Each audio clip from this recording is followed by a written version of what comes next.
Program's beginning. We, however, are sure that we are going to catch up with the time and discuss what we have planned for this day. We are going to be looking at the increased killings in the northwest and southwest regions, asking how to protect civilians, and equally we are going to be looking at why, if there is a possibility for opposition parties to get together as we look forward to triple elections this year, regional, municipal and parliamentary elections. We are going to be discussing on these two topics with our panelists who are in the house. We are welcoming Mr. Lapana Mama. He is an educationist and equally very interested in issues of politics. Good evening and welcome. Good evening. Thank you for this opportunity again. I'm very grateful. I'm welcoming you back from Bamenda. Thank you. It was not an easy one. We thank God for grace and guidance to have brought us back from Bamenda safely. We equally are in the company of a lady who is taking part in this program for the very first time. Hannah Ayon Takan is her name, civil society activist, human rights activist. Advocate, welcome. Thank you very much. I'm honored to be here today to be part of the discussions towards the ongoing hazards in our areas where we grew up from. Mm-hmm. I'm very much delighted to be here to discuss the way forward. Mm-hmm. Okay, we hope that we are going to be discussing ways forward, especially with respect to our civilian population, always caught in the middle of this ongoing fight between warring factions. In the one hand, Cameroon's military, on the other hand, separatist fighters. Equally in the program with us is Fundu Ignatius, who is also in the house. We are glad to have you. Thank you very much, Leonard. Welcome back from Bamenda once more. I would like to comment that education is not only in school, it is also in programs like your own. And you are acting as an iota to your viewers, from your panelists through you to your viewers. That's why I want to send a special greeting to especially your permanent panelists. Okay. Yes, not forgetting some of your viewers that I discovered, somebody like Jambole Abel, which I discovered last time, that he follows your program very keenly. We need much education from them. Thank you. We need much education from them. We equally are in the company of Ayaba Carlson. He is a youth leader, equally very interested in issues of politics, an IT specialist. Carlson, we are glad to have you for the first time. Thank you very much, Mr. Leo. I've been waiting for this invitation right since the beginning of the interesting program. Happy to be here. Okay, I start with you since you are a young guy. Many deaths, many people falling in the northwest and southwest regions every day. What is the feeling that comes to your mind when you hear that young people keep dying? Well, I think of the future. The future of this country, the future in the world depends on the youths. And if you have an economy or a government where the youths are dying more than the adults, then you start thinking of how the future will be. It's a bit scary. Totally, it's scary. You begin to see a future with unprecedented actions, nobody to govern, nobody to lead, the little ones which will be left. So it's a scary thing for me to think about it. It's a scary thing. Do you feel for them? Yes, obviously. Obviously, I've been also involved. I've been a victim of the situation. I've lost people. When I see other people dying innocently and those dying because they were in the fight, I still have the same feeling for them because their lives would have been saved at some point. Their lives would have been saved at some point. I did an article this morning, Mr. Fundu Ignatius. We hear of a baby who died in Muyuka. We heard of 8 persons were killed in Isu. We heard of young guys were killed in Bali. Young guys, I'm sure 15 of them were killed in mile 16, and they keep falling every day. How do you feel when you get this news? I feel very, very sad. I think we are talking just about the topic was protecting the civilian. I think sometimes even the military, some of them are dying. Yeah, there are also young people in the military. The way forward is how to stop this killing, both sides. I would also like to, I know that talking about this protection is talking about the crisis. And sometimes I always feel that sometimes commenting about this crisis is almost like somebody riding a bicycle in between two heavy trucks. Which means that if you go this way, you will be crossed by this one. If you go this way, this one will cross you. But that is straight from the two sides. But we are forced to propose. So I would like to inform the public that the only solution, the only way that we can protect civilians is to solve the crisis. To solve the crisis, we are going to certainly come to the proposals towards the end of this topic that we have to discuss. You are a woman, a young woman at that. Do you feel particularly touched because young people are going on both sides? I feel so sad. It's a very sad situation. I mean, I have witnessed mothers, young girls being maltreated by the armed force. I mean, it's so sad that we have issue going on in the English-speaking regions of our country, and the government is doing nothing good. So far, to me, I say the government is doing nothing good because we have to deal with this issue. Our children are dying. Our mothers are dying. Our young girls are dying. They are hiding in bushes. And when we try to extend a hand of help to them, we too will get into danger. I mean, the government really has to wake up. The government has to actually wake up and take up their responsibility, because we are like their children. The government is like a father to us the children. And what kind of a father will leave the child to go astray? What kind of a father will allow the child to fall and hit their leg? I mean, our government is failing us. They need to wake up. They need to rise up and stop all this. We need to get into dialogue. The government needs to get into dialogue with the separatist group so that this issue can come to an end, and our girls and our young and our children and our mothers will be safe, and they will return back home from the bushes. I mean, living in bushes, that's what kind of a condition how can a woman be living in a bush? How does she take care of her personal hygiene? I mean, it's so sad, it's so absurd, it's very disturbing. And most of our girls, I have visited personally. I have gone right into the bushes. I have tried to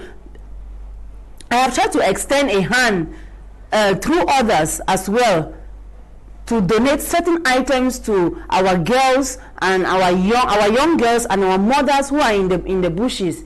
I mean, it's so sad. The condition they are in is not just is not welcoming at all.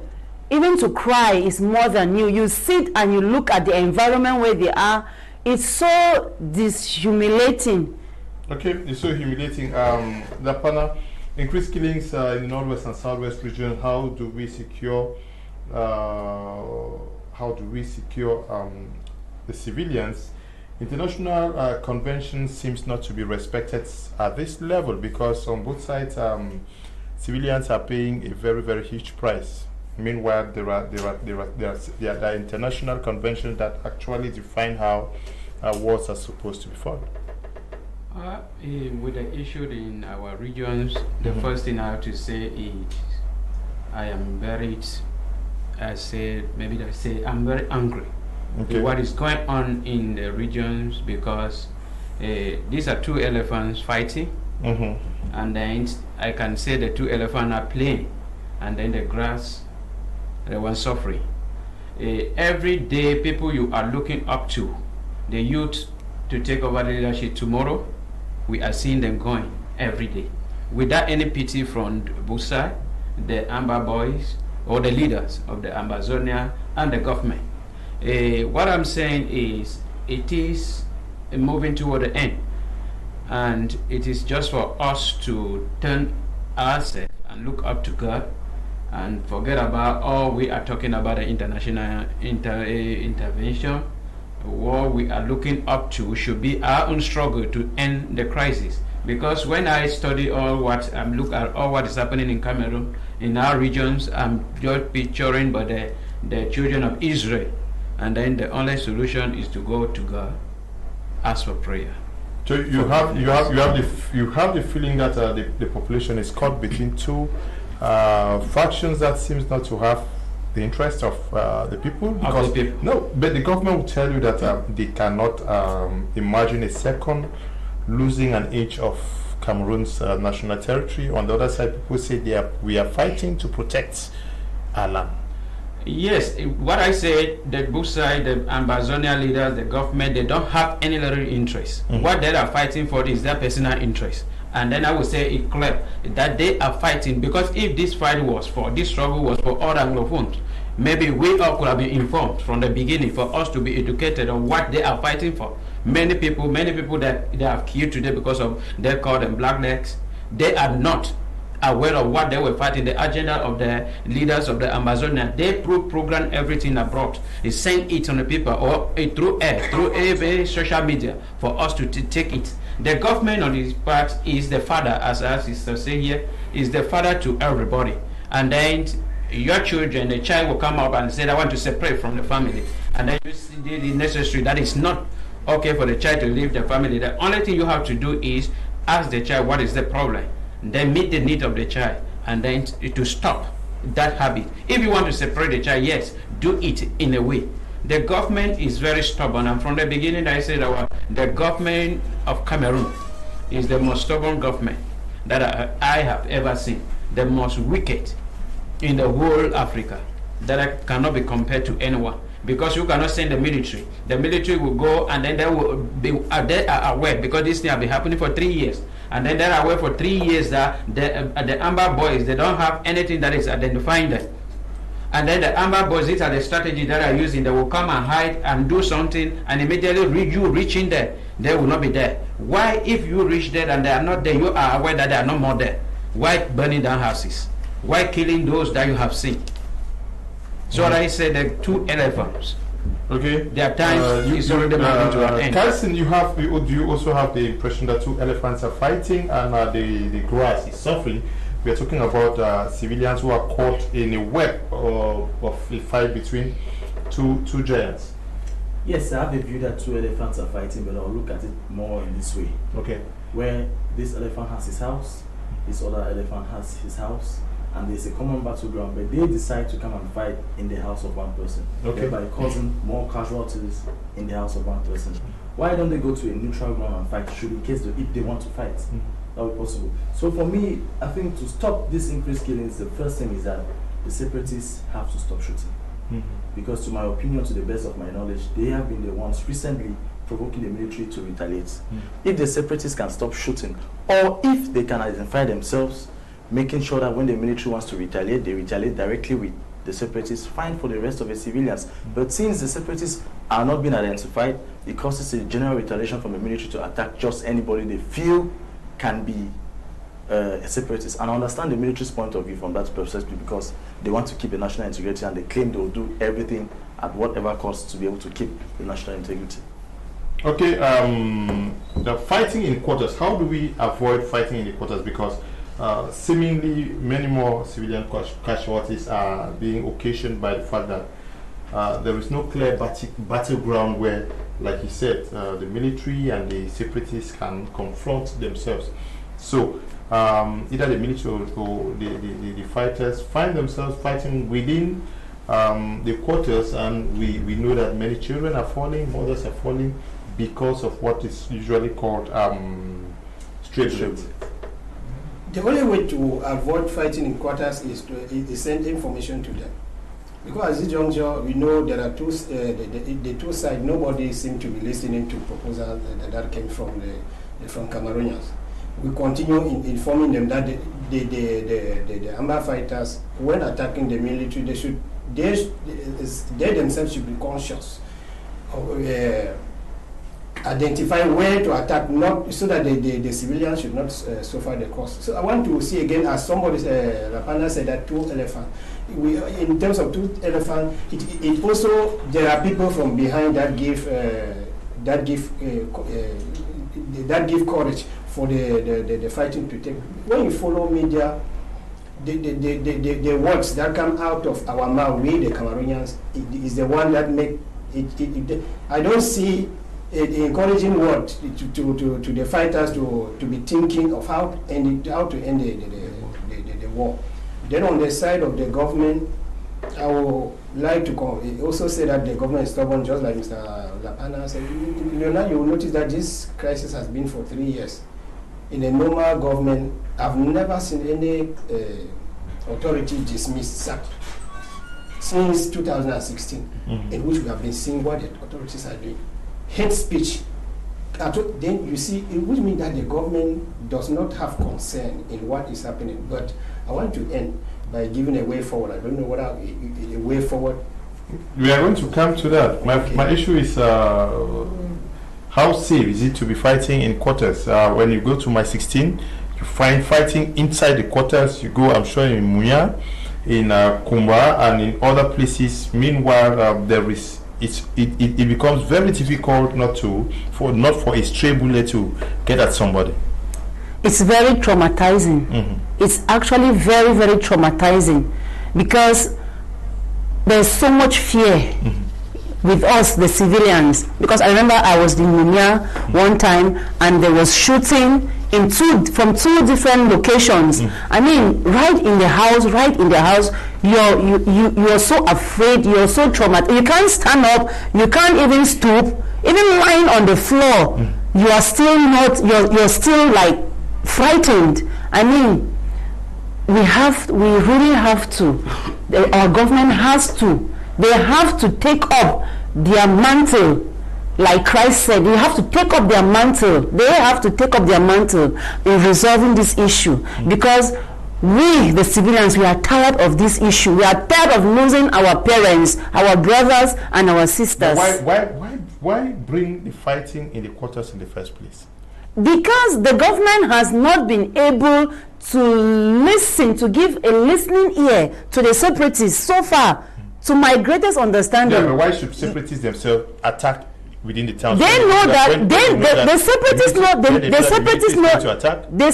know very well that the military cannot come to the bushes where they are, so they are forced to come to attack the military, and the military is based.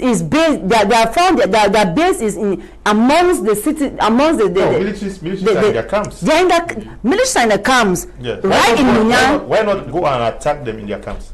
They do that. They do. Okay. Yeah, I think from the past follow-ups I have been making in other media houses. Media houses. Yes, they do attack the ambas do attack military in their camp. That is okay. But coming to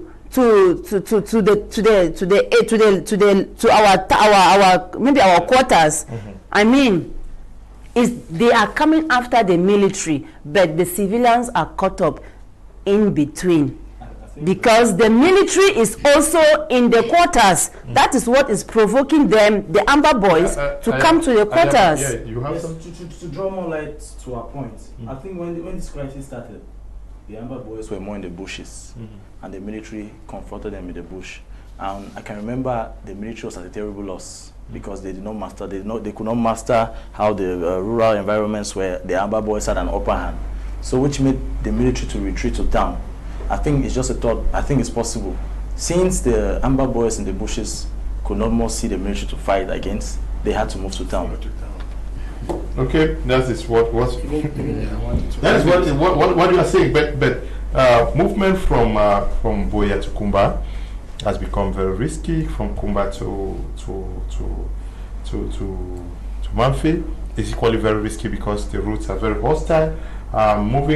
We saw what happened to the national chair of the SDF moving from Bamenda to Kumbu, and practically impossible to move from Bamenda to Kambe today. There's no way to move from Bamenda to Wum, passing through Bafut. So why do we also put the lives of civilians at risk? making it very impracticable to have safe passage to their different locations? Okay, I will first of all start with the contribution why they are in the city or in the quarter. I will say that there are 2 points that are pushing them. The first thing on the part of the Amber boys is illiteracy.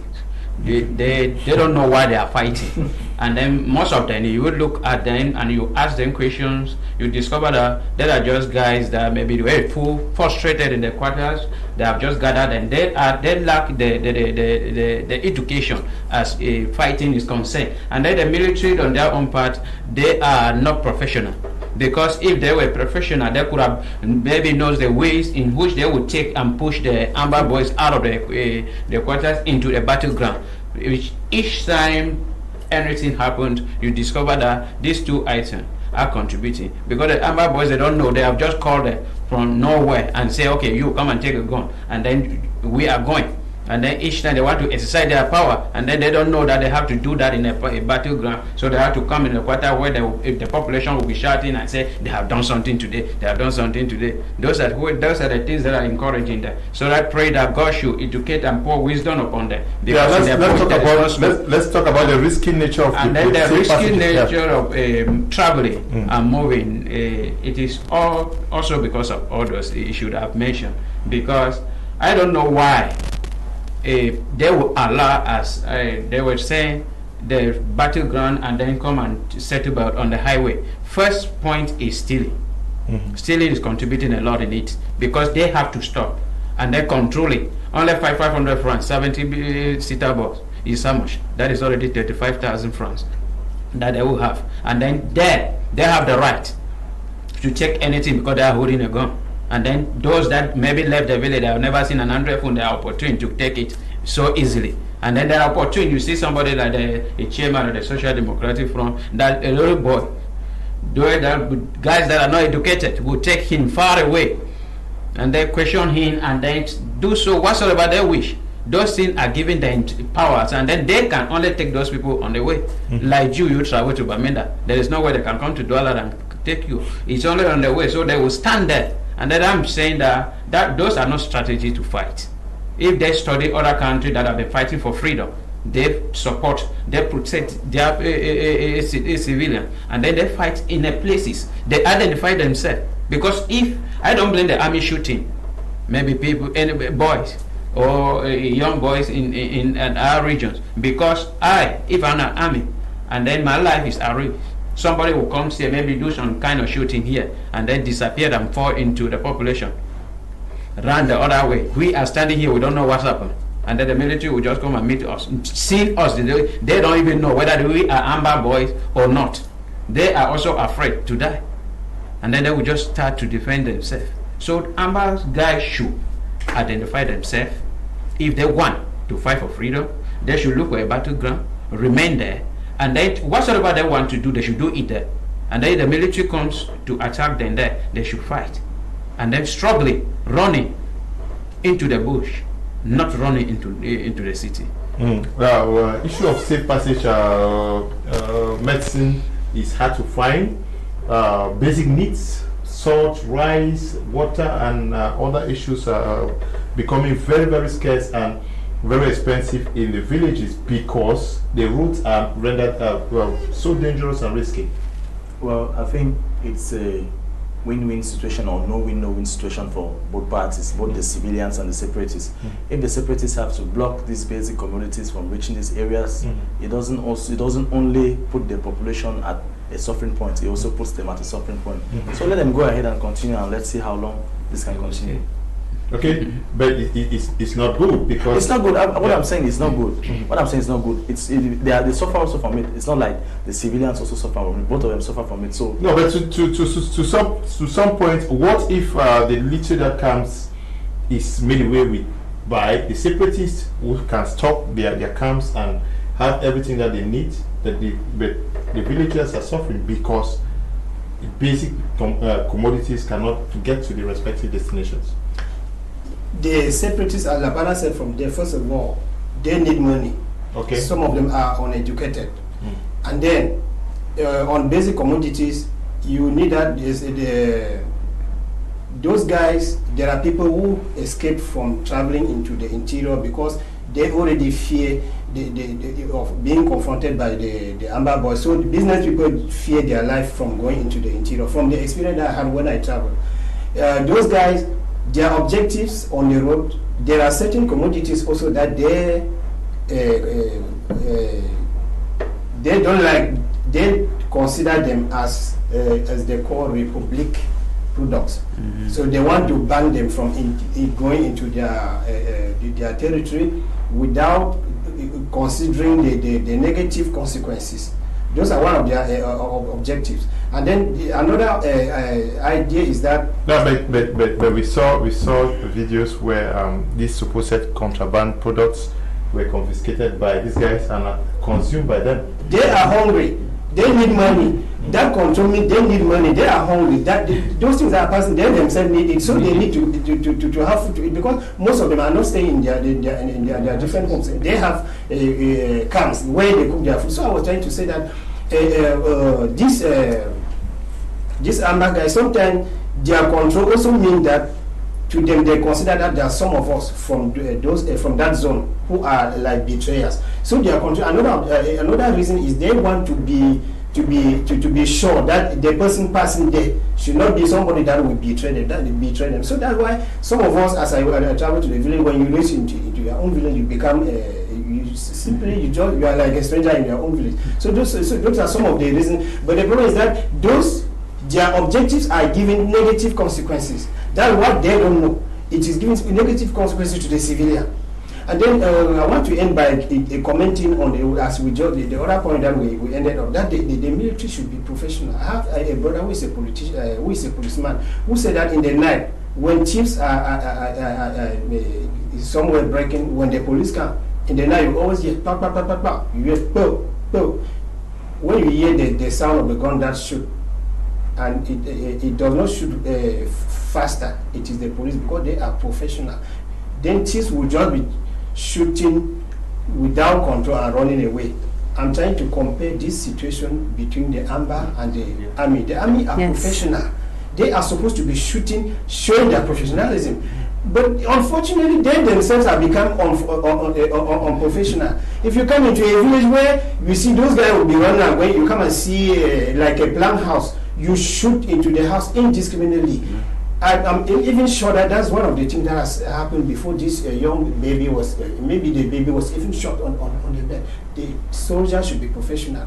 That's what I wanted. That's the way I wanted to the baby shot in the bed. I don't know whether it was shot by. No, I'm suggesting. I'm not sure whether it was shot. What baffles me is on the contraband goods, they go to the boys declare not necessary for their territory. And the services which are declared not necessary for their territory. What have they done to replace these goods or services for the local population? Exactly. Okay. Yeah. Which means that since we are looking at how we should protect our civilians, I was going to ask you, do you forbid something from coming to your territory, supposedly because it is made by La République, and yet you can't provide an alternative to those living in that area? Because I just left Bamenda now. It seems as if in Tuba there is no light because Sonel officials went to repair a transformer that got burnt. Their vehicle was taken, and the workers got scared and they left. And the people are in the dark for close to a week now, and in other areas. I totally disagree with such decisions that the Amber Boys are taking. You cannot cause people not to have basic necessities. I mean, water, light, most especially. We are in the 21st century, for God's sake. We cannot be living in the dark. How can a 21st century boy, a young boys who call themselves Amber Boys, living in the 21st century, they cause their parents, their younger ones, and their fellow brothers and sisters to live in the dark? I mean, I am totally against that. Even common basic food items like sweet drinks and maybe beer, there is no such thing like goods from what the so-called La République. I mean, Cameroon is one.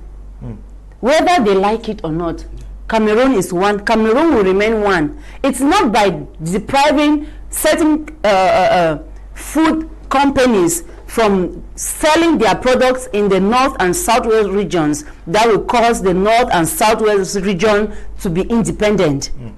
Yes, we should not even be talking about independence in the first place. Okay. Yes. We should be talking about a struggle, but now the struggle should we deprive people from getting access to hospital facilities, to getting access to other such related facilities because doctors are fled, because there are no there are no medicines. I know of a friend whose father is somewhere around Cambe, who told me that they're only waiting for the day that the father is going to die because practically the doctors seem to have fled, and not Cambe precisely, but somewhere around Cambe. The doctors have fled, and even there's no way to move the father from where he is. Yeah, that is what I keep on saying, that we need to. And then, since the crisis started, my own blame is going to the leaders of the so-called Ambazonia territory. Yeah, but do you also think that the government is doing enough?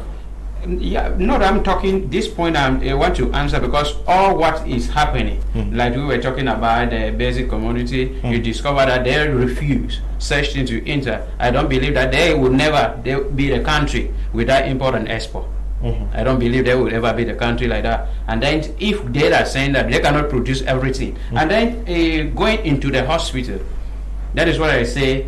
The guys are suffering from illiteracy, and then the Bible says it clear, my people are perishing because of lack of knowledge. Yes. These people need to be educated. Those who are sending them, those who are supporting them, should support them with ideas, not weapons. They should support them with ideas, because going to attack a hospital, that is an abomination, because you are killing yourself. They also are receiving wounds. They are shooting them. They will fare ill, and then where will they go to? There is no doctors, there is no nurse, there is no school. You are fighting, and then what are we fighting for? We are fighting which stuff? We want to separate from La Republic because of marginalization, and then we are not going to school. Who are those who take over power? We are fighting against marginalization. We are not going to the hospital. I believe the President of the Republic, he has done nothing for the country, but I still say he has done something more than his predecessor, because we have hospital. He declared in the process that he will give reference hospital to. All those things are coming, and then we are burning the ones that are there. The chairman of the Social Democratic Front, were talking on a TV station, and he made mention of those things are ours. We are today, there are many government schools that we are using, but the Germans built it. They were constructed. If during the First World War, the British all burnt them down, who could have been using what? Now we are burning down hospital. We are doing all those things. If the military is having a problem, then they will transfer the military to Douala or Yaoundé for treatment. You, where will your father go to? Your mother. So I'm just telling them that they should spend this short period, put down their guns, and then let the leaders return back to the country and educate them and tell them why they should be fighting, and all of us will join the fight. Okay, you will join the fight. I don't know you and who will join the fight. I am Nanji Didi Ashu from Kumba. Good evening to you in the studio. I must say I'm really very impressed with what you are doing out there. My say to the question is, we have waited for the government to solve this issue, but they are slow in taking proper steps to do so. And we keep, please, if you have a message, just send your message, we'll read them out. Don't call, because we cannot read. We cannot take a call, please. We have waited for the government to solve this issue, but they are slow in taking proper steps to do so, and we keep dying every day. So for me, I think the Amber Boys are coming to the protecting us, English-speaking Cameroonians, so let them calm down. Their steps to achieve this is causing us more harm than good, so let them drop their weapons. If they have the interest of the people at heart, let them stop the shooting. You did not tell us where you are writing from. Good evening, dear panelists. The topic of the debate is very interesting. Talking about the increased killings in the restive Anglophone regions, how do we protect civilians? I think the only panacea is for a much heralded, inclusive and frank dialogue as announced by the PM during his recent peace visit. Please, just stop calling. We cannot take any call. Send their messages, we'll read them out. I think the only panacea is much heralded, inclusive, frank dialogue as announced by the PM during his recent peace crusading mission to the affected regions to hold as fast as possible. The civilians, however, should first of all struggle to protect themselves. The Amber Boys too should avoid invading our neighborhoods. Their frequent invasion of the neighborhoods provoke the military, who at times consider them as accomplices to the Amber Boys, and therefore in their retaliation there is the element of stray bullets. There is the element of stray bullets. Please, can we stop calling? Stray bullets and civilians are more affected. This is Tala Aga writing from Kumba. This one says, good evening, sir. I'm Rodri writing from Bamenda. Please, your programs is highly watched here, so I will advise to scrutinize, okay, before bringing them to the studio for debate. I want to tell, that the Northwest and Southwest is at war, and thus wearing strategies to drag the attention of the international community. Okay, your point, Rodrigue, is that these actions are there to attract the attention of the international community. Hello, my media TV. For once, your invitees knowledge of these things happening in Northwest and Southwest regions. They talk out of ground zero. How has Amber caused civilians not going to be light and water? In fact, I'm disappointed in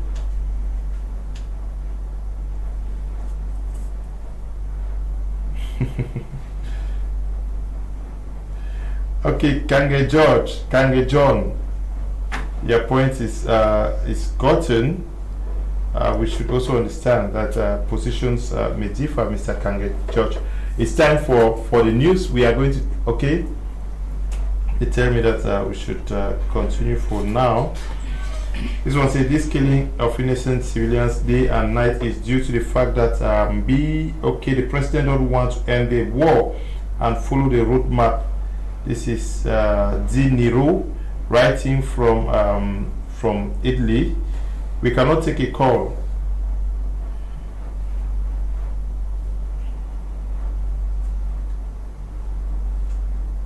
We can't take any call for now.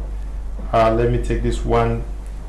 It says the panelists this evening isn't okay. The panelists are not objective in the decision. Seemingly they lack. Okay, there's wants to talk on. This is Wamu writing from Kumba. This one says this is unbelievable. If Cameroon is one, why can the other regions can't stand and ask the government to stop killing their brothers? Is Sebastian writing from Yaoundé. Okay, let us continue our discussions. Do we also have elements of score settling where civilians are caught in the web, where people want to settle scores and in the process kill innocent people?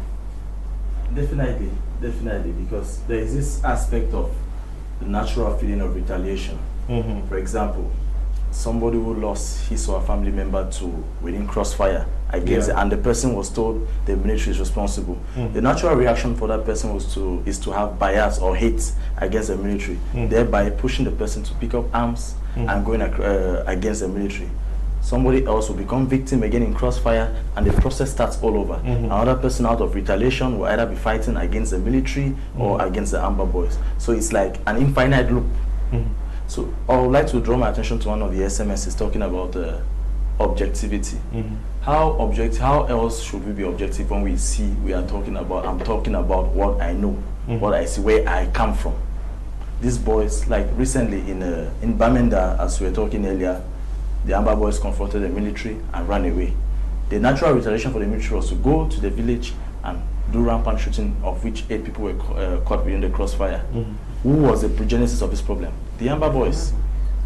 It's as easy as that to reason. So I don't know why viewers you would think, or my opinion would be against it. I'm not against the Amber Boys. I'm against the interest of everybody. The life is very important to have. Okay, the life is important. Score settling in this issue, you say you went to your village and you appear as if you are a total stranger. Why do you feel a stranger in your own village?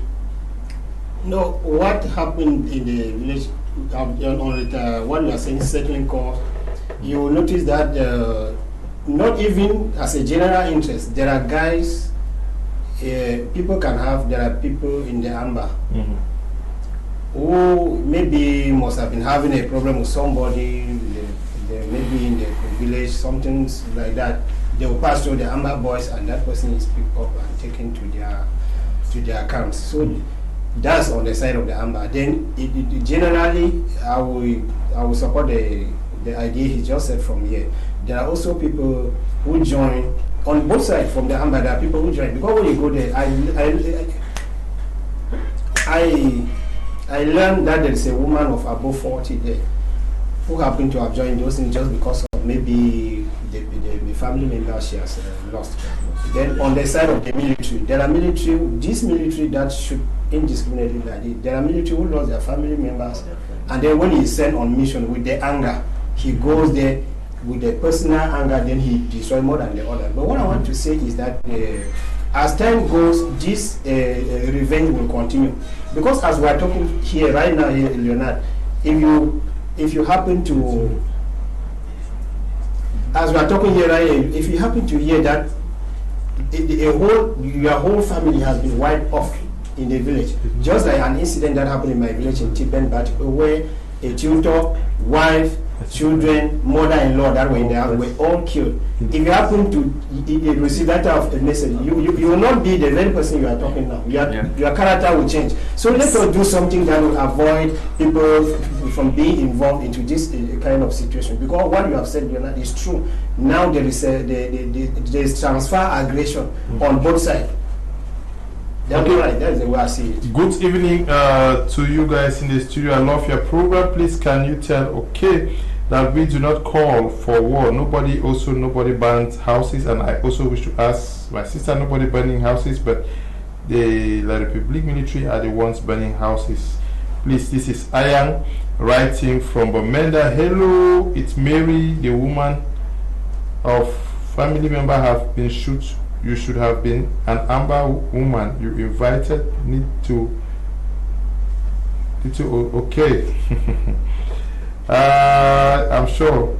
See, he just made a point that there is a lady who is fighting in the Amber, who accordingly is retaliating because the family was okay. Stop the carnage. The military should be called to order. Amber kills military, but military kills Amber plus innocent civilians. This is Tabot Machiavelli writing from Yaoundé. We learned in school that armor cars fight only neighboring countries. Does that mean Southern Cameroon is in a different country? Look, the military are very stubborn because they are the ones who are provoking the Amber Boys and end up killing civilians. This one says, good evening to you all in the studio. The government is doing nothing to resolve this problem. People should not just say things that will cause some Ambazonians to be more angry. I'm Donaldson, for me, writing from Du. Good evening. We are glad to know that you are watching us from Du. My name is Inusa from Kumba. The Amber Boys are doing a good job. Okay, that is what he's saying. Good evening, sir. You people should educate, not okay. That we should not insult. We should come to educate, because all those insults make those boys be angry. This is Robert in Boya. I'm sure we should not also insult anybody because people have reasons for doing what they are doing. Now, when you look at the population today, everybody, both sides needs collaboration from the population. You also have the impression that people are scared of both sides. Yes, of course. Let me talk for myself. Let me talk for myself. I'm scared of the Ambers. I'm scared of, why am I scared of the Ambers? Because of what I have been hearing and what I have seen them do to some of my family members. I am equally scared of the military, because the military is even worse than the amber. The military's case is worse. I am scared. The military does not have any time. They don't give you any chance to talk. Once they find you in anywhere where they get to, you are their prey. That's how it works with the military. So we are caught up in the net. It's like we are caught up in the net, and we really need to come out of this situation as early as possible before it gets worse. Before it gets worse, because 3 years gone and we are still in the same. Even we need to come out. We are calling on the Amber Boys. When you say you've lived the experience, where did you live that experience? I have lived the experience. Where? Here. In Douala? In Kumba. I have lived the experience in Munya, in Buea. In Kumba, I went to, I did a campaign. I did a campaign for One Woman, One Path, where we envisaged going into the bushes to help our sisters who are there to donate some personal hygiene products for them, like pads and soap and other things. And it was not easy. I mean, from that experience, we all know that Amber Boys are along the road to Kumba. Somewhere. We all know the whole of the entire Kumba, Boya, Manfe Road is filled with Amber and the military. I mean, we were stuck. We were stopped for more than an hour because there was a shootout between the two groups, the Ambers and the military, just like 30 minutes before us. So we were stopped. We had to wait until when like after an hour, 20 minutes, when a vehicle has to calm down and tell us everything has calmed down, then we had to move. Then only we were able to move and distribute these items to these women who are hiding in bushes. And when we came back, I mean, even with our fellow brothers and sisters, it's very sad to say whom we call from the other 8 regions, right in our quarters, they make mockery. It's sad to say, but it's the truth, because I have lived it. They make mockery of us. They call us Ambers.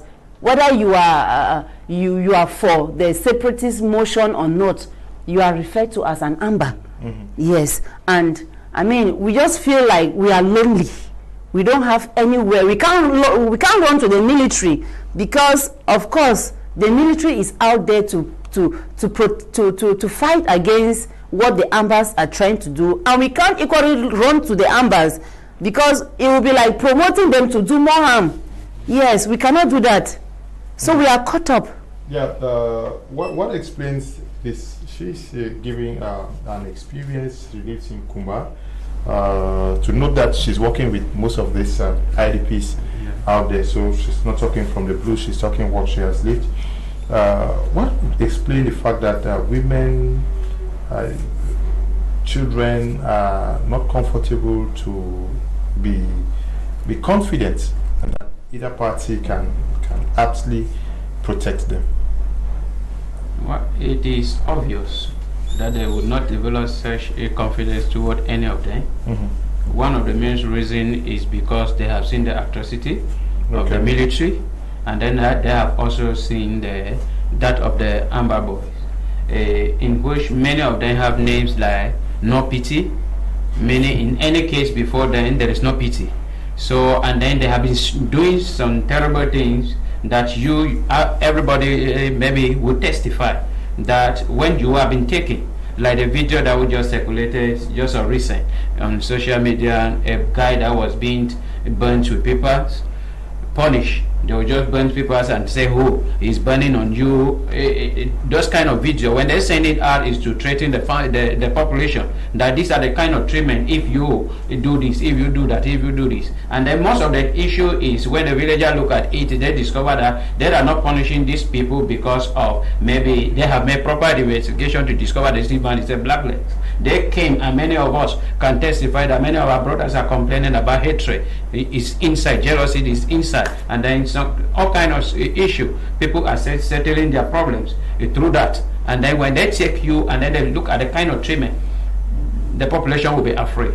Women are afraid to run to the amber, because if they were not afraid, they would not go and stay in the bush. They could have been in the camp where the amber boys are for protection, but they prefer to go to a neutral place where they don't want to even see the ambers. They don't want to see the military. When the military are coming, the population are running. When the ambers are coming, when they pass around a place, everybody will disappear, because they know that in 5 minutes or in 2 minutes the military will enter. And those are the things that are pushing them. I'm saying that if we are fighting, the government has sent the military there to protect the citizens. They should educate the military, that they should bring the population closer to them. That the population should, if the ambers are the one, as the government are claiming that they are the one causing all the trouble, the population should be running to the army camp. And then if now the amber boys discover that the population, they don't trust the army, then they give themselves to the population, so that the population will run to them, not maltreating them. Okay. Yeah. I wanted to say that that situation you are saying like that, even they put you there, you are going to behave like these people. They should stop telling us like none of them is protecting the population. Because even you, if you were in the amber or the military, you know that when you are fighting with somebody, when you have an enemy, each of them cannot, if the military was protecting the civilian, they could have come out of their barracks and position themselves in the street, yes, and wait for the amber. You see, they will go and hide in their barrack behind those backs, and then they say that and then on the side of the amber was also they will go and attack the military and say that they are protecting the civilian. By the time the military is coming, instead of standing to defend the military, they disappear and the civilian face the consequence. None of them is protecting. And why the reason why they are not protecting the civilian, they also have a reason which is not really bad. Each of them, in the course of protecting the civilian, he will be distracted and the enemy will take him. Even they send you there, you the military, you will not go and stand on the street in the night, you run, and even the amber will not be distracted. So all of them are like that. But what I want to tell them is that they should stop telling that none of them is protecting the civilians. Mm-hmm. No, it's not. Okay, you think that what everybody is saying is okay? I'll talk on the gentleman's point there. You see, people wonder why, some people, neutral people wonder why does the civilian population not report these amber boys? I think it has something to do with emotion and fear. I would not have a friend who has decided to be an amber supporter or an activist. Logically, he's right to his point. Though he's not right to take somebody's life, he's right to his supports and his ideas. So for me to go and report that person to the military, I'll find it a little bit bizarre.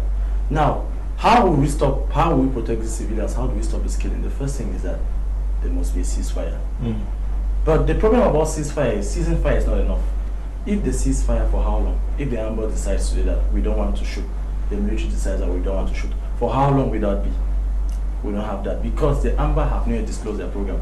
The Prime Minister came out to say the government is ready to dialogue, which I can also translate to as the government is ready to cease fire. I've been waiting for the amber interim government to make a speech, get towards that okay, we are also ready to dialogue. In that way, we, the civilians, I will be rest assured that yes, at this stage we can start having some protection towards our lives. Okay, it is Benito. Benito is writing from Long Street, that should be in Boya. How do we protect civilians? I don't know who you are addressing the questions to. I am sure this question is going to all of us. We are discussing, and I'm sure our brothers who are fighting as ambers are watching us.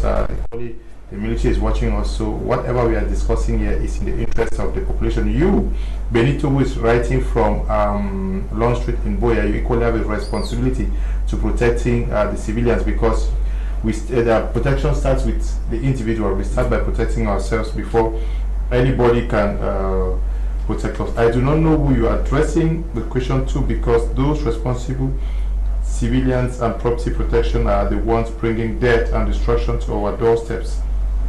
The only solution for civilians to run for their dear lives, desert the fighting zones and go to neighboring towns or countries.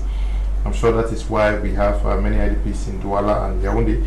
What is the simplest reality we have? And okay, I hope your Biafran panelists can justify the killings perpetrated by the professional military. The military who hate civilians are worse than rebels. They know where the amber boys are.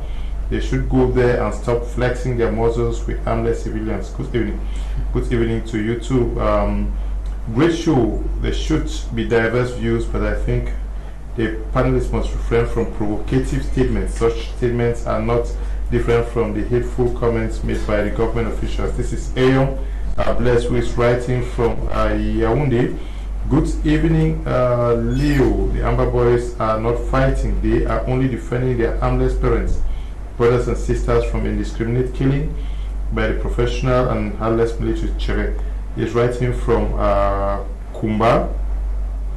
Good evening, I'm Lawrence from Yaoundé. It is better for a military to leave a thief go than to shoot an innocent person.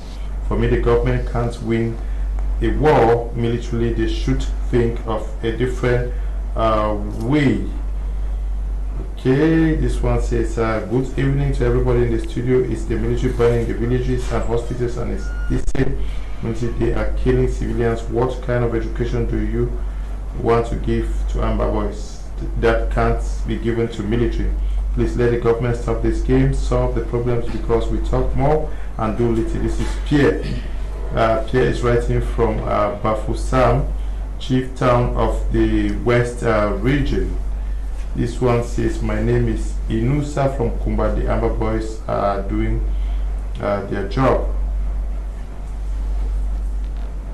Inusa, good evening. Good evening to you all in the studio. The government is doing nothing to resolve the problem.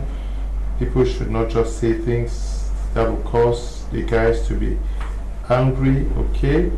This one says, good evening to all the panelists. I'm Roger Chechu, writing from Yaoundé. I think there is a great need to educate our military on the fact that all assets and wealth on earth put together cannot buy life. The government should stop recruiting illiterates who cannot reason like humans. Okay.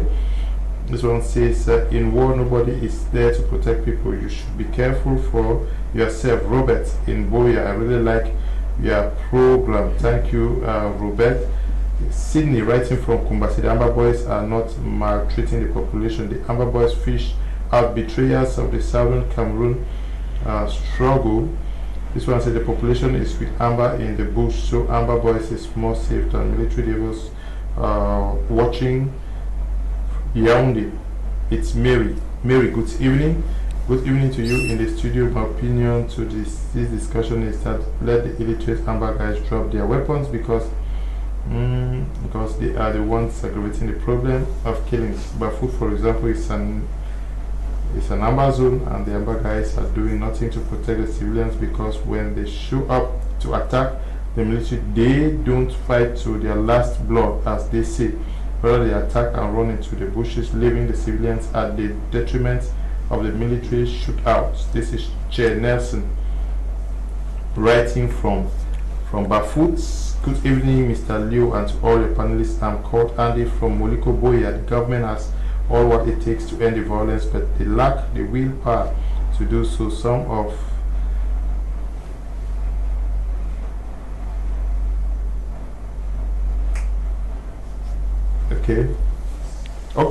we are going to move over to the newsroom to find out what stories have made headlines today.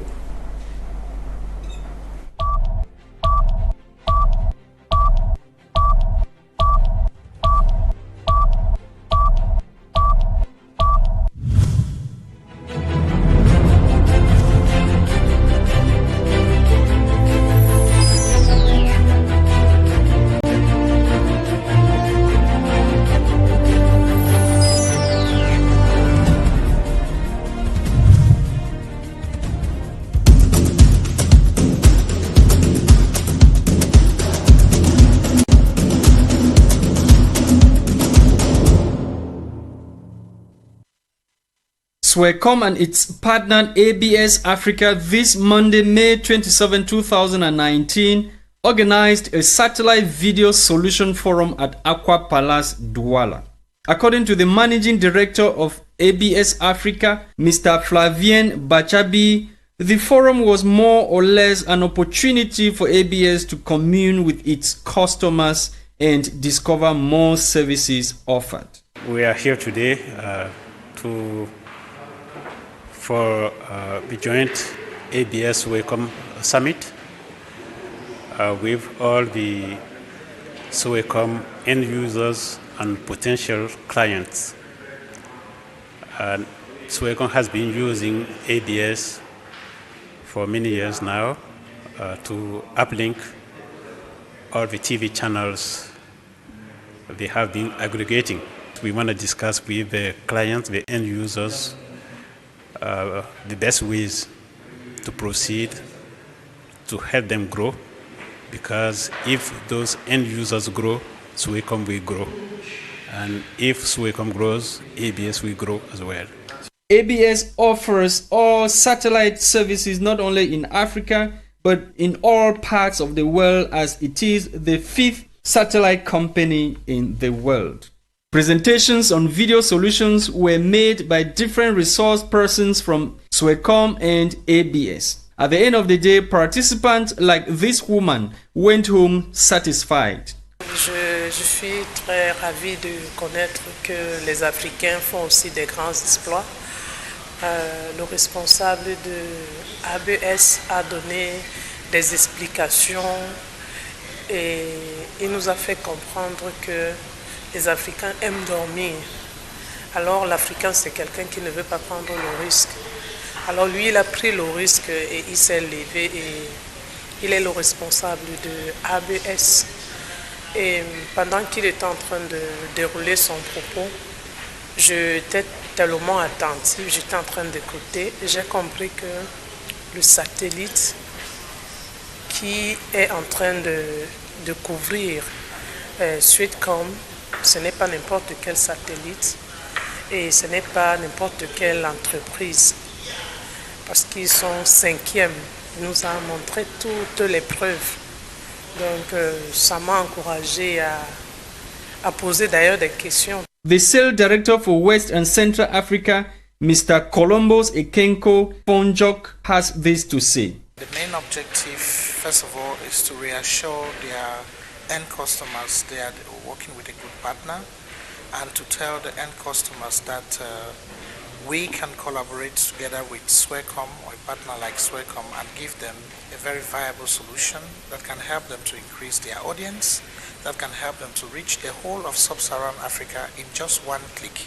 From this solution forum organized by SOECOM and ABS Africa, it is safe to say that Africans in general and Cameroonians in particular should adopt the culture of consuming their own, especially in time of technological advancement, as they strive to provide a better TV experience and other services to their customers.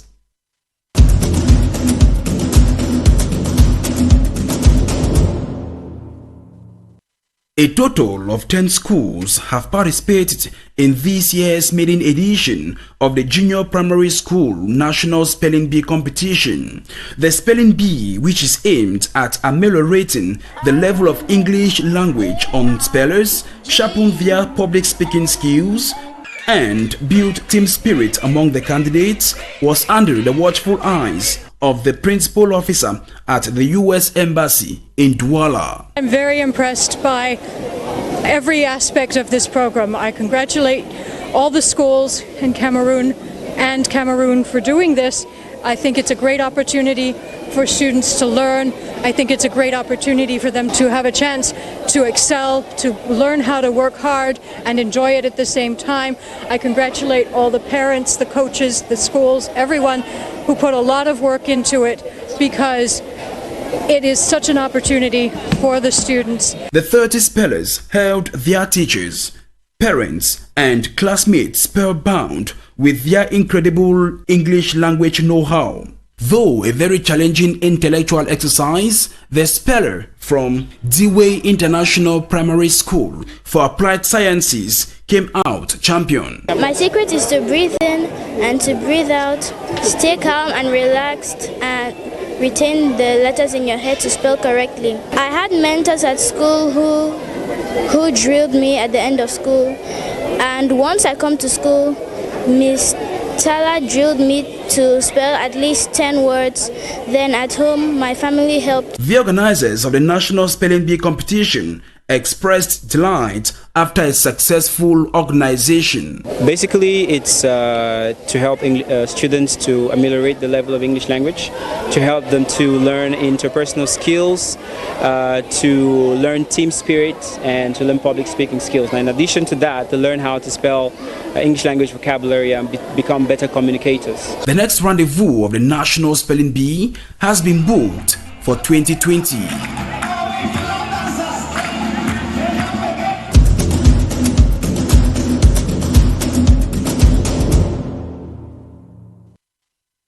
More than 46 countries around the globe have a special day when they pay tribute to mothers. Mother's Day 2019 was celebrated in Cameroon yesterday.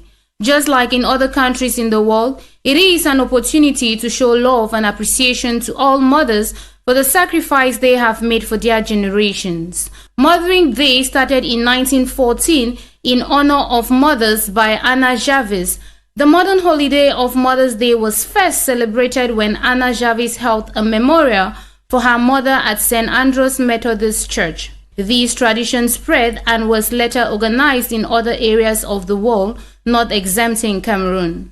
Mothers are mostly celebrated by their children in many ways, some being special treats like time, gifts, poems, vacations, and above all, granting to them their heart desires. Meanwhile, mothers on their part expect little or nothing from their children besides making them proud.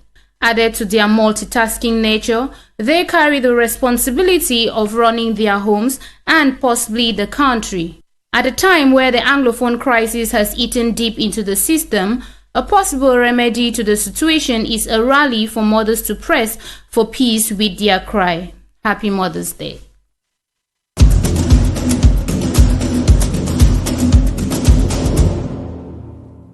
This is the government's bilingual high school Moliko Boya, where the students and staff of the institution celebrated their end of the 2018-2019 academic year.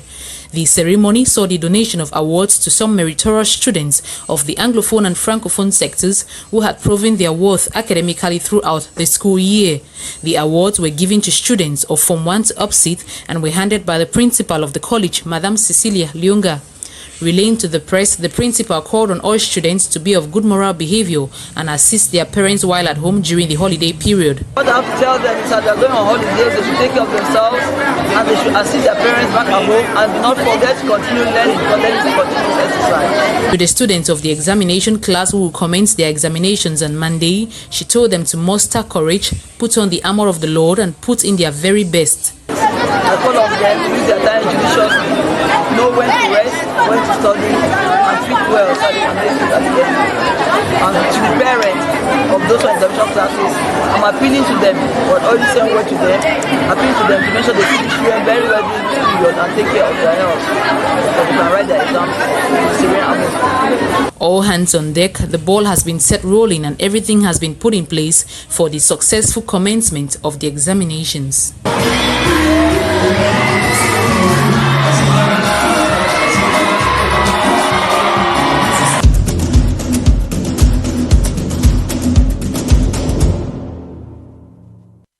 As the academic year 2018-2019 gradually comes to an end, pupils of the nursery level of bilingual primary and nursery school source of knowledge in the Dopasi 3 municipality, Littoral region over the weekend celebrated the end of year feast.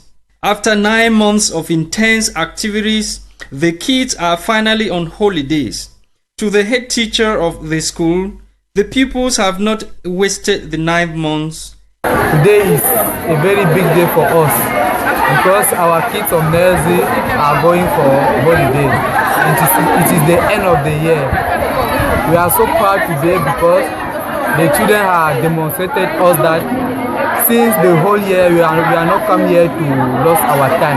We come here, we work and we continue with their prestation. From sketches to ballet dances, dramas, rhymes, interpretation of songs, and different cultural displays by kids with dexterity all spice the ceremony. The organization of the event was not easy, but with a young team like this, dynamic team, very good. They love their work. We do it very well, and as parents are going like this, they are going with smile. They are smiling. They are going with. They are proud. They are going with satisfaction. It was also an occasion for the promoter of the school to congratulate My Media Prime for its relentless efforts in bringing information closer to the population. Votre média, à l'instar des autres, est la bienvenue parce que de nos jours, votre média c'est un nouveau média et nous disons que tout ce qu'il y a lieu de faire, c'est de vous accompagner. C'est de vous accompagner, vous faire confiance parce que nous savons que le travail que vous abattez est titanesque. Par conséquent, nous devons de vous accompagner parce que ce que vous faites au quotidien pour conscientiser déjà les masses, conscientiser notre jeunesse, il n'y a pas de prix à cela. As the children go on holidays after 9 months of intense activities in school, it is the wish of all they be occupied with the right activities and God equally protects them so that they will answer present in September for the new school year 2019-2020.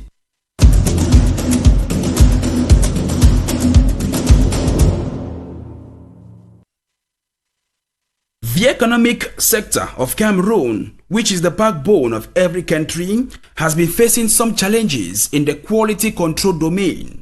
The quality of products sent into the market by Cameroonian companies have often come under serious criticisms from customers due to the negative after effect of the products on them. Reasons why Soulmate Business Empire has seen the light of day to provide solutions to the already existing problems. The main inspiration for this is based on my growing up and what I studied in school and just observing the whole environment as a Cameroonian. Talking about the quality aspect is talking about maybe the food that we eat, the customer service that we receive, and everything else. That's all what quality control here is focusing on. And as the holder of a quality management certificate from the University of Ngaoundéré in Saïd, I have always wanted to go independent. Unlike other quality control agencies in Cameroon, SB hopes to make a difference in the quality control sector. What people are trying to do now is they're trying to concentrate on branding. There's this new word called branding where everybody just want to use the media or just want to have their logos everywhere, and they don't focus on the basics of what branding has to do, because the basic of what branding is all about is quality management consultancy. So what we're trying to do is reverse that process. That's why our tagline is your business brand is built in our quality control certification services. What we're trying to say here is you can build your brand by simply implementing quality management systems or simply having us offer you that service. The newly created Quality Control Agency will also provide quality customer services in air traveling, management, and promotion.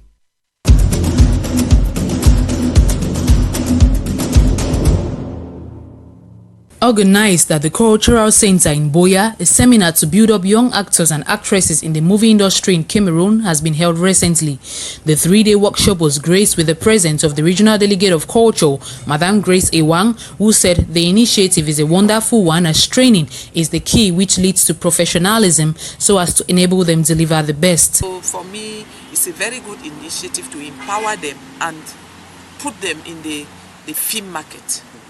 So it's very important for them to know that when they are trained like this, they should sell themselves in short stories that they write and produce. To the young actors and actresses, the regional delegates advised them to be able to grab opportunities by emulating examples from other countries and be able to employ and sell themselves.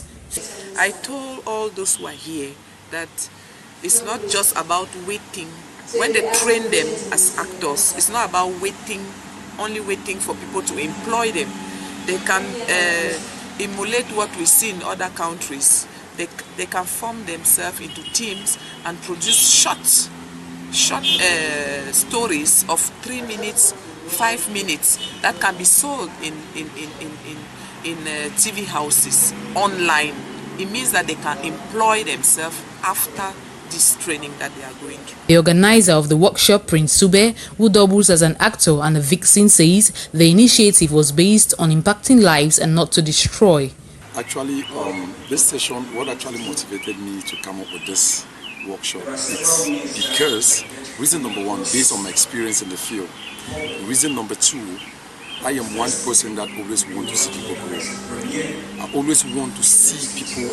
My vision for life is to impact life, not to destroy. The workshop, with a lot of young and vibrant individuals, seeks to reduce the rate of unemployment as well as enhance the career and talent of youth in the country.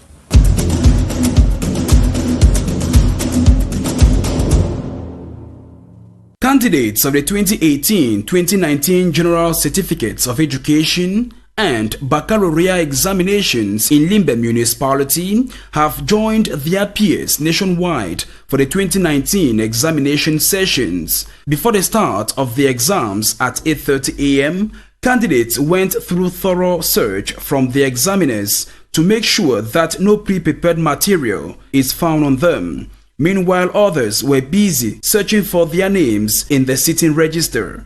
The atmosphere seemed relatively calm as law enforcement officers were on standby to prevent any eventuality.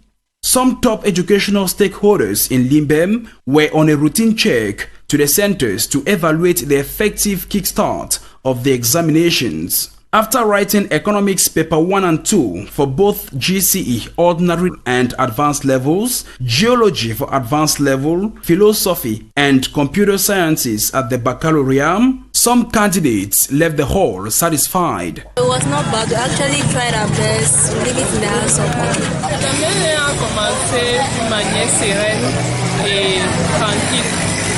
Et nous pensions même que le climat de ce matin ne devait pas être favorable, mais tout s'est bien passé. It was not easy to try our best. Nous avons d'abord composé la philo, ça s'est bien passé. Bon, l'épreuve était un peu passable. On pense que l'année prochaine, on va se retrouver à l'université. Si possible, pour les gens qui ne vont pas aller jusqu'à l'université, ils vont trouver le travail. Quand même, c'était passable. Meanwhile, other candidates, due to security concerns, have been moved to safer writing centers in the Limbe municipality.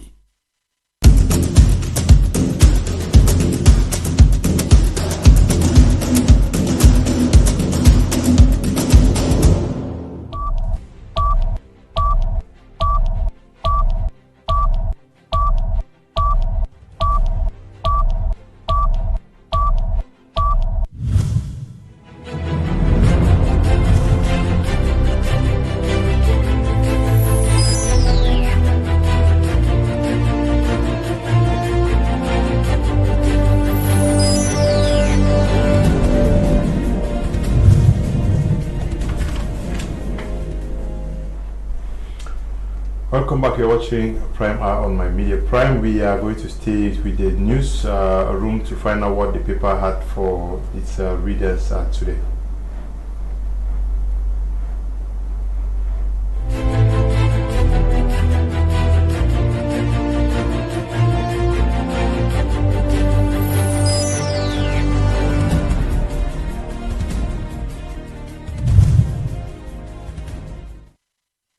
Hello good people, and thanks for joining us once again on In the Press on Prime Hour.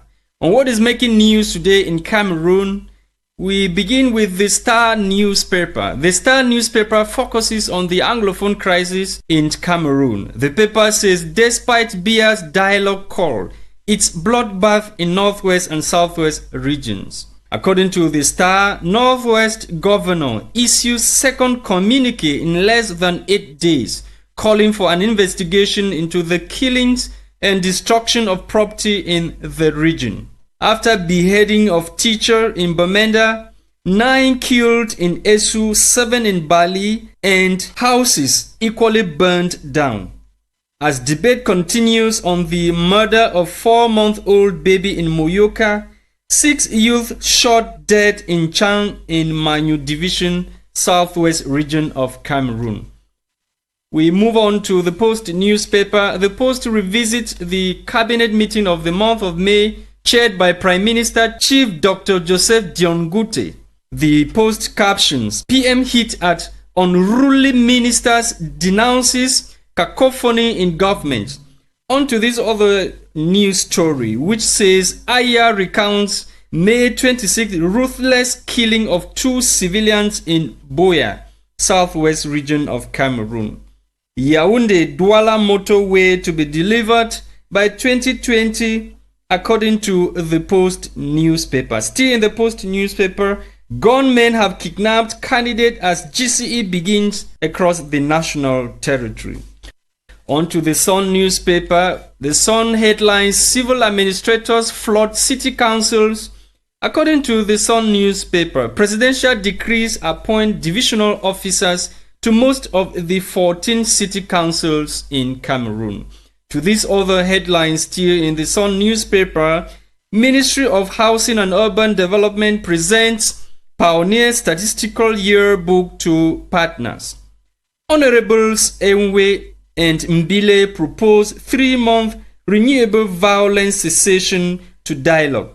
To this other human interest story, 4-month-old baby stolen at Mile 4 Limbe Motor Park in the southwest region of Cameroon. La Francophonie, according to the Sun newspaper, wades into Anglophone crisis. While the Scope newspaper focuses on the Fako land grabbing saga, the paper headlines, opposition leader swears to unearth fresh files. To these very interesting headlines, Rice Group demands independent investigations into Bamenda burnings and killings. Still with the Scope newspaper, Abobala takes Anglophone crisis or Anglophone dossier to Oslo Freedom Forum. The Scope also took interest in the killing of 4-month-old baby in Moyoka. The paper quotes Ayapo as saying, killers quote after bereaved mother. La Francophonie pledges, according to the Scoop newspaper, La Francophonie pledges to ensure stability in Cameroon. Now to the Lone English Daily, The Guardian Post. The Guardian Post focuses on the death of SCNC leader who seized CRTV Boya to declare Southern Cameroon's independence. According to the paper, the activist dies in the United States of America over the weekend. The Guardian Post also took interest in the kidnapping of Nigerian students in Kumba. The paper equally says 3 teachers have also been adopted on campus in Boya, southwest region of Cameroon.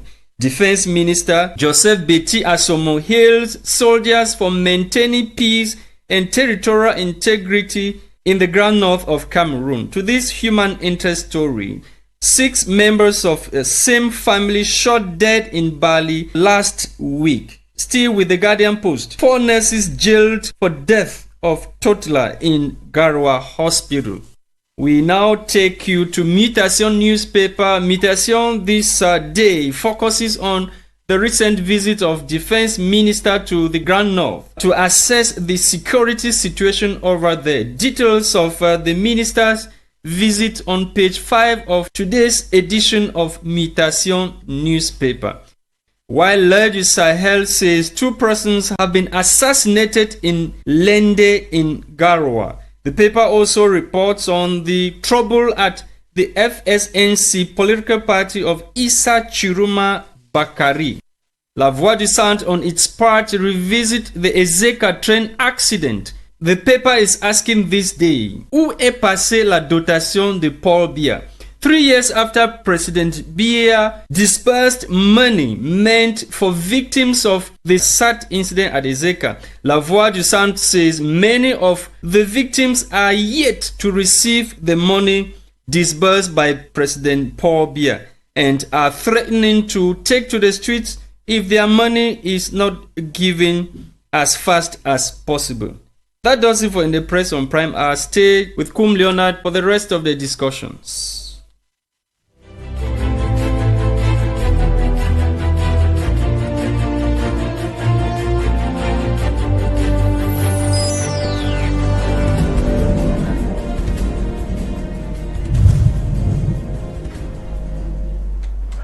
you, Lasha Kingsley, for the wonderful press review. We are going to discuss, we are going towards the end of our program for tonight. We briefly look at answers as to the question we asked: how do we protect civilians from what is happening? What should be the watchword for civilians, both to the warring factions and to the civilians themselves? To the civilians, they need to denounce any form of shooting from both parties, from both the military or from the Amber Boys. To the fighters, the Amber Boys and the military, take your fighting to a no civilian area. In that way, we are sure that our civilians will be safe. Okay, yes. What should be the watchword? To the civilian, they don't have a choice than to escape from the area because none of these parties seem to understand them. And then to the fighters, I will likely talk mostly on the soldiers because we consider them professional. Let them practice the professionalism on the field because we know that the Ambers, some of them have picked guns when they have not gone through training. Let the soldiers prove that they are there to protect the civilians and not to kill them. Okay, yeah. So I would say to the civilians that they should run away as far as they can, because to save your life is more important. And to the military and the Amber Boys, I would tell them to drop down their weapons. The military, some people will say the military can't drop down their weapons because it's the military. I mean, if the government is wanting to solve a situation, they should show the act. They should drop down their weapons, the Ambers should drop theirs, and then they dialogue, and the situation shall be solved. Yes, what should be the watchword to safeguarding the interests of the civilians? To add to all the points that has been given, first point I have to add to that is that the truth must be spoken to the army and to the Amber Boys. Secondly, we need healthy communication as this is regarding all this issue. And then the main problem here is there is a fight between the Ambers and the military, and then the military, they are in their uniforms. Let the Amber identify themselves and have their own uniform. By that way, they will have the military to identify them and know who they are fighting. Okay, good evening, Mr. Liu. It's very clear the military is doing more harm than good. Amber Boys have resorted to the last option at their disposal. Murder needs to be defended and protected. Let the government give them what they want and stop using force to subject them. Military attack, beat and arrest indiscriminately. Meanwhile, Ambers will come for military and civilians considered as blacklegs. This is Claudine Ike, writing from Ombe in Mutengen. Good evening to you, Claudine.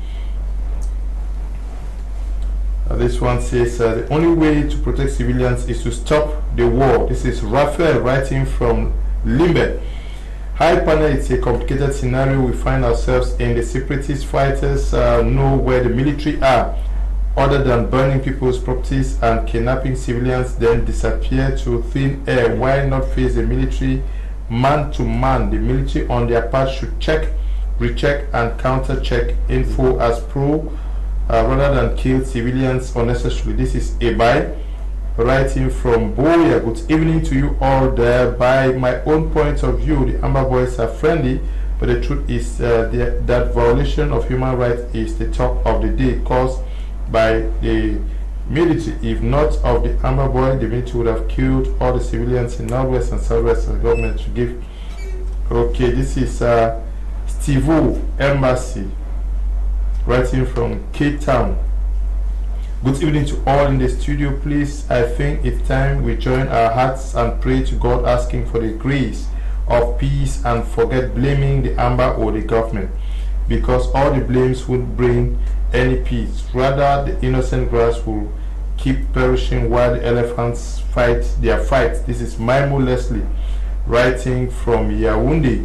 Good evening. Since the army started killing the Amber Boys 3 years now, how come they are not getting finished? This means the army is recruiting Amber Boys through their radicalization. Okay, this is George, writing from Yaoundé. what is called Amba today, these are people that went down to the streets with peace plans, but the military started killing them. So the Amba boys are for the population. This is Che writing from Bafut. We are briefly going to be discussing on this last topic. We'll talk, I'm sure, for 10 minutes and then 10-15 minutes, and then we end the program. We asked the question whether it's time for the opposition in Cameroon to come together under one banner and face and go for the coming elections. We understand that municipal, parliamentary elections, and possibly regional elections are going to take place this year. Is it possible for us to have one voice as opposition against the CPDM? I think it's against the CPDM. I think it's quite impossible, because the interest of the political parties is not to combat the CPDM. The interest of the political parties is to prove to the civilians which they will serve that we are able to provide these services to you if you trust us. So first and foremost, if their main objective is let's fight against the CPDM, I think they're on the wrong footing. And I think it will be very difficult to join people. Cameroon has about 250 tribes, which means the number of ideas, the kind of ideas people have is very vast. Bringing these people under one canopy will just instead create what they call internal implosion. There will be more radicalization, more arguments, and at the end, nothing will be achieved. So I think it will be better for each party to set up their programs and be convincing enough to the population. I think Cameroon has gone past the level where we still believe in bread, sardine, bags of rice or not. Cameroonians now, because of this crisis, because of the crisis of Boko Haram and what is happening in the East, Cameroonians have become very much aware of the situation of the government. So if there's somebody who can provide something, you will see, we failed, I think the civilian or Cameroonians failed to target the main achievement at the presidential election. And as they say, charity begins at home. I think if they have to change this country, they should begin with these minor elections. And in that, everybody should provide his or her own program, not something under a joint canopy. Okay, I'm Clementine from Kumba. The only way is for the army and the Amba boys to drop their guns. Mr. Ignatius, we know that we today in Cameroon can count both 300 political parties, except away from the CPDM. Is it possible to have them in one basket to confront the CPDM? Actually, no. I support the idea coming together just because it brings unity. If it is to go in for election, I don't support the idea, because why must population go under one banner before defeating the ruling party? That one, there's a question mark there. Then on the other part, I'm saying that it's not possible in Cameroon, because just as you have said that Cameroon is having a multicultural, the multicultural nature of Cameroon does not permit political parties to come together. I will just quote you some examples. You notice that in Cameroon, political parties are concentrated in certain geographical areas. And then when you notice that when people want to criticize other political parties, someone want to criticize CRM, he will start by calling CRM somewhere, he will lose and start calling Bamileke. The same thing with SDF Bamenda. You notice that Cameroonians, we are still having, our ideas still come from the cultural background.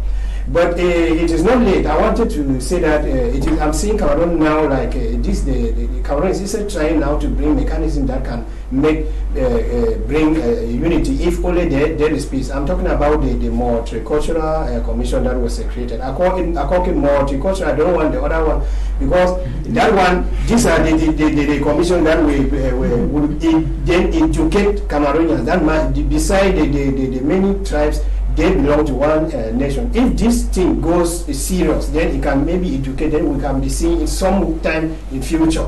If beside that, for now, I don't see political parties coming together, because first of all, hate speech, it is provoking people.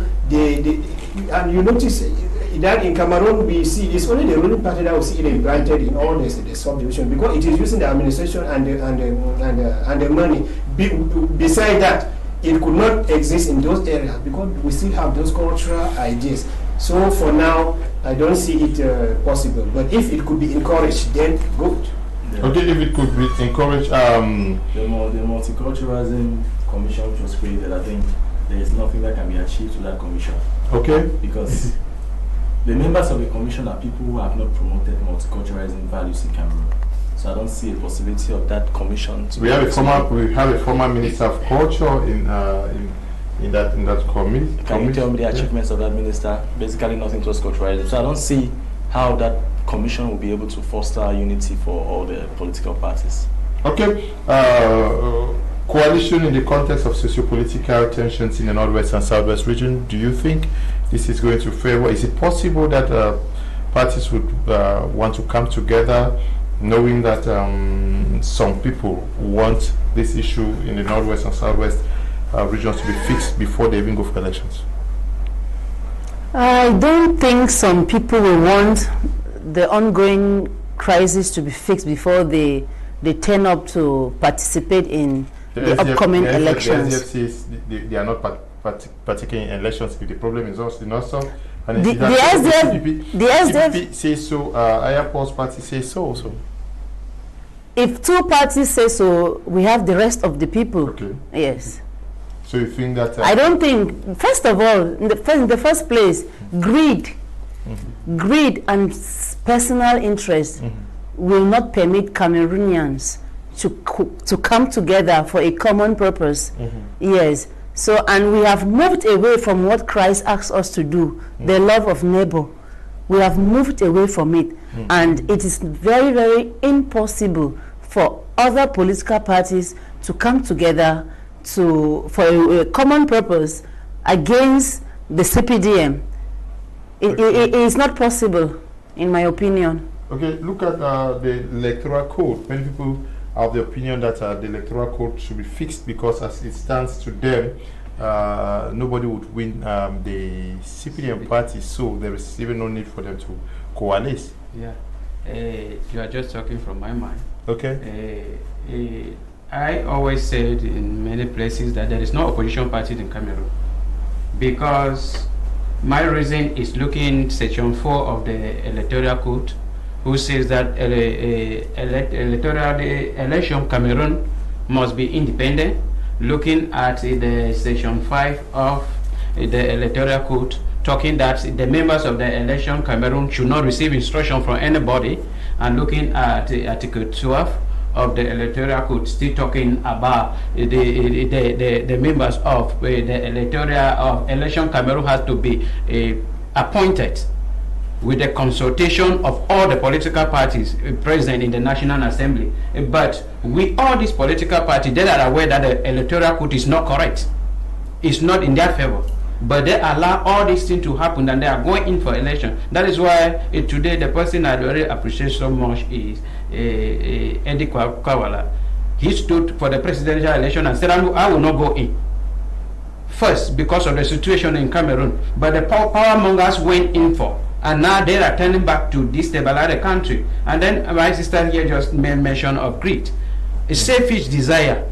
Many of them did not form a political party to help the people, as politics is saying that politics is again to better the life of the citizen. Therefore, it is a sole proprietorship. It is their property. And then you can testify from the chairman of all the political party. No one is about to give up. And then you will look at the history of the trouble between the President Paul Biya and President Amadou Ahidjo. You discover that it was because of the chairmanship of the party.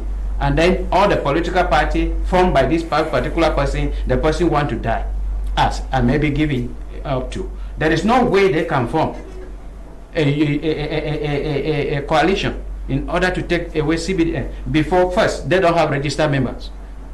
They are moving around. CBDN, if you talk of 6 million people have registered, 4 million are CBDN.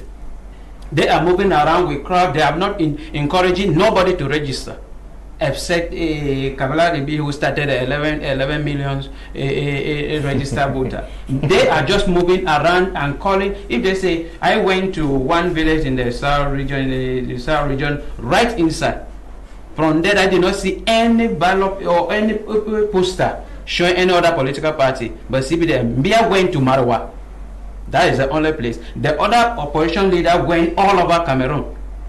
But the campaign of the CBD went right inside. So they should look for strategy. They should stop the issue of I want power. Maybe they don't have the means to do what are the they know. I would say they have the means. They are aware. First is that they are the first thing that are disturbing us Cameroonians is not finance.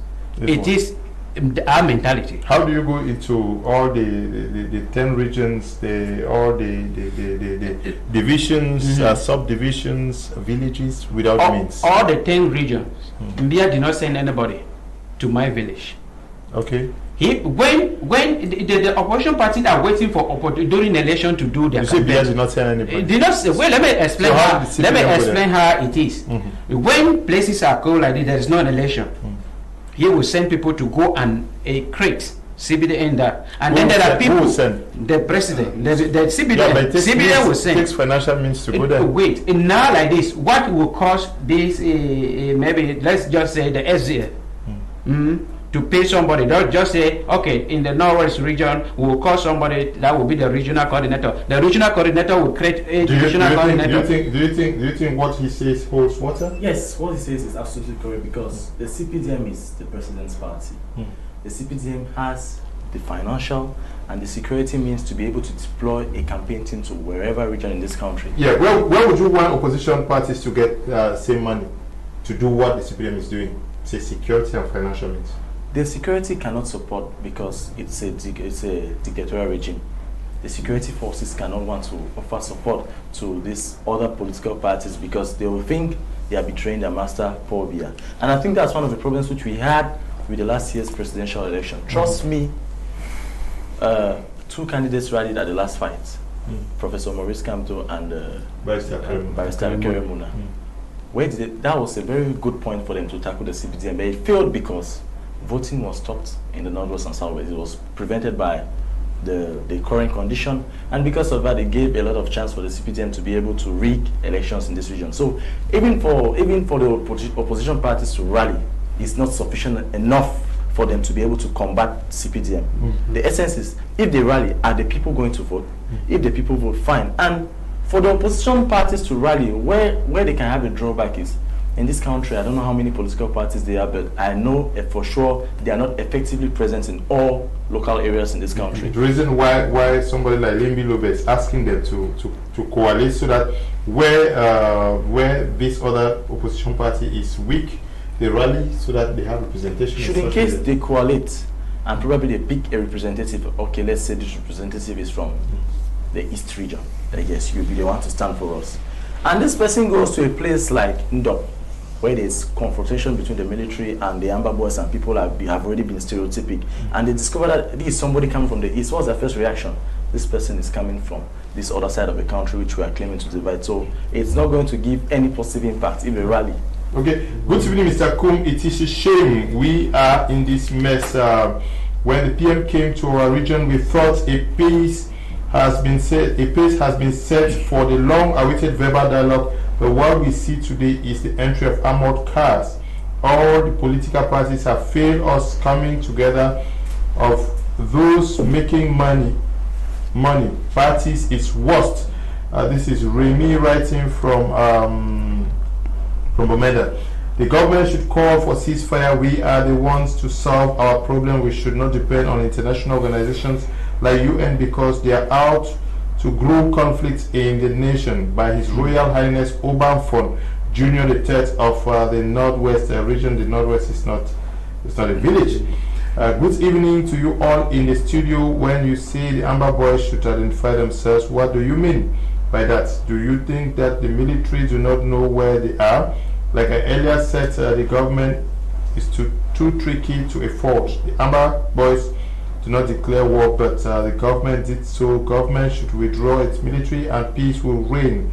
Basil is writing from the hilltop city Bomeda. The civilians are so vulnerable that only the withdrawal of the 2 warring groups can save them. The military has gone proof while Amber Boys have Odeshi. This is Ngong writing from Mutengene. This one says, okay, I think I had this one already. Good evening. I don't like the way the Amber Boys behave because they're supposed to live in the bush, not in town, for the protection of the population. They don't dialogue with guns, we dialogue with our mouths. Let us not be convinced. Let the party who they claim to be intelligent drop their guns first. This is Frank writing from Kumba. Good evening. The problem here is the government know what to do. Release all the prisoners, and the president of the separatists will be the one to talk to Amber boys to drop their weapons. Caleb is writing from Bamenda. Hello, good evening to you all. The only way to bring peace in Cameroon is the president to do what he's supposed to do. This is Clarin writing from Kumba. Bonsoir, ma média prime. La crise anglophone est déjà en train d'être résolue par son excellence Paul Biya, qui est le meilleur président de paix en Afrique. Par exemple, voyons clairement que son excellence Paul Biya a déjà beaucoup montré ses meilleurs comme solution de la crise anglophone. C'est Kembi Promise. Kembi Promise, président section FSNC de la région de Bamenda, et je propose que les restes des séparatistes déposent les armes, vive l'unité et non à la séparation. Clementine from Kumba, it will not be possible because they have their different purposes. Great, everybody wants to rule. I'm sure Clementine is reacting to the second topic. Good evening to you all. Biya should call off the war he declared on civilians, and he should liberate all political prisoners. Then inclusive dialogue with a third party accepted by both parties should be organized. This Mama Therese writing from Limbe says the troops, if not so, the war will proceed. Okay, Mama Therese says the troops should be withdrawn. This one says the state of Cameroon don't even deserve any elections for a moment. Let's look at what is at hand and save life. This is Maimo Leslie writing from Yaoundé. This one says please, prayer is a key. Philip writing from Kumba. And for Blaise from Bonaberi, say I think the military needs to fight their target. They always pour their anger on civilians when they know so well that they are not targets. Since the government love violence, they should respect the rules of war. Thank you, Madame Ayon, with that wonderful solution outfit. Okay, we have to end at this juncture. What word to the opposition leaders who may be watching us now? To the opposition leaders, what I have for them is that they should stand up as one man, not to fight against the CBDM, but to fight against the electoral code. They should stand up to encourage the population to register for election, to register their names on the electoral calendar, not be moving along with population that they don't have even an identity card. They should unite themselves and then put away selfish interest, reduce the number of political parties, join themselves together and stop crossing. The number of political parties? If people, they should, those who created party for selfish interest should resign and dissolve their party and go back to their party where they left because of crossing of capital, because selfish interests have taken away. Whatsoever you are doing, we are not fighting for the citizen, and whatsoever the party has given to you, I believe that you have helped yourself, and then you should stop deceiving the population. That we know the electoral code is not correct, and then we should fight for the electoral code to be correct. It's correct, but it's not implemented, because it's rightly said that it should be independent, but one person is controlling it. The appointment of leaders of the election Cameroon, one person is the one doing it. One person is the one giving you the calendar on how the election has to be, and then you are going in for. I say there is no political party in Cameroon, opposition party in Cameroon. Cameroon is one party system, and they are all supporters of the president of Paul Biya. Okay, Abongwa writing from Amanda says, let both parties drop their arms and a dialogue immediately organized. Madam Hannah, thank you for coming, and your last words to the political parties. I will tell the political parties, the various political parties, to educate the population so that the population can get registered to avoid what the harai knowns that we saw during the last presidential election. many people wanted to vote, but they weren't registered. And I think the job of the political parties is to go out into the field, into the villages, in the various regions, and educate the population on the importance of getting themselves registered. Good evening. I'm Claribel from Yaoundé. The solution is in the hands of the head of state. Mr. Ignatius, your last words to our political leaders. Political leaders, particularly the opposition, I would like to tell them that I don't have anything against them. The opposition, they are trying their best. My brother has said it here, money in Cameroon belongs to the CBDM. They use it and the administration to be where they are today. The opposition, they are trying their best. Sometimes when they withdraw, like they withdraw from an election, other opposition party will take the withdrawal from the other one as an advantage to participate in the election, to have a you see that within it is those true opposition, they are trying their best. So I'm telling them that they should continue. What I advise them to go is what Mr. Lapana said from there. We should fight, all of us, we the Cameroonians and the militants of the opposition, to fight for the electoral code, because that is the problem we have in Cameroon. And they also advise Cameroonians, because some of us, we the civilians, we persecute political parties. You notice that at any time that any political leader comes up that is showing very brave, you will notice, I just want to quote, like when you say a Fundi, they will say he's an illiterate, he is eating from the same dish with Popia. Joshua, they say Joshua is a foreigner. Gabali B, they say he was student leader, he embezzled money. Maurice Kamto, they say he was from CPDM, profanity for. They will say he has seen money in CPDM and he lived the church. See, we the civilian, we persecute political party. Those are the things that discourage people from going to register for the vote. And then we will come again and stand on the maybe in front of the camera and begin to blame the opposition, the opposition party. Imagine a mother who is selling cold water by the roadside, and she tries that every day she returns in the evening with at least 3,000 to feed their family, and she sees you condemning all those political parties. Do you think she will sacrifice one day that she will go and look for money to feed her children, to go and stand on the line to register for election? She will refuse, and I will not blame her. So we should not take this blame and put on the political party. They are trying their best. Each political parties have periods that they act like flag bearers for the opposition. If this one come and play its own right, own role and leave. Yesterday was SDF. Today we are seeing at CRM. Some years ago, some people will not even know that parties like UPC. Somebody can start today and say, what has SDF done? Somebody who says SDF has not done something will not know what a UPC did in the French Cameroon to liberate for independence. So I'm saying that each political party has a role to play, and when they play their role, when it is their turn, sometimes they become tired, because sometimes it's not also easy to face the regime. And I'll end by saying that when you see a political party calm down, sometimes it is like what the Frenchman will call relanti. In a football match, when you are an attacker, you attack from all the sides and you are not scoring, there is a period of falling back to your zone and begin to observe the way to come again. That's the way the political parties they function. Okay. Good evening from Boya, Marad Lyonga. Let government release the leaders and co. Then there will be peace. Good evening to all of you there in the studio. The civilians are with the boys in the bushes. That means that the boys are protecting the civilians. It's Daniel writing from Balangi. Your last words to the political parties. Yes, as the gentleman to my left just said, that the political parties should, like an attacker in a football field, withdraw back and observe. I want to make them know that they should not go and observe like how the CPDM did. They should not go and observe to say, oh, let's give bread and sardine. It's not going to work. Cameroonians have gone past that. The political parties, the only way they can rally now is for them to come out with a common agenda on how to combat the Anglophone crisis.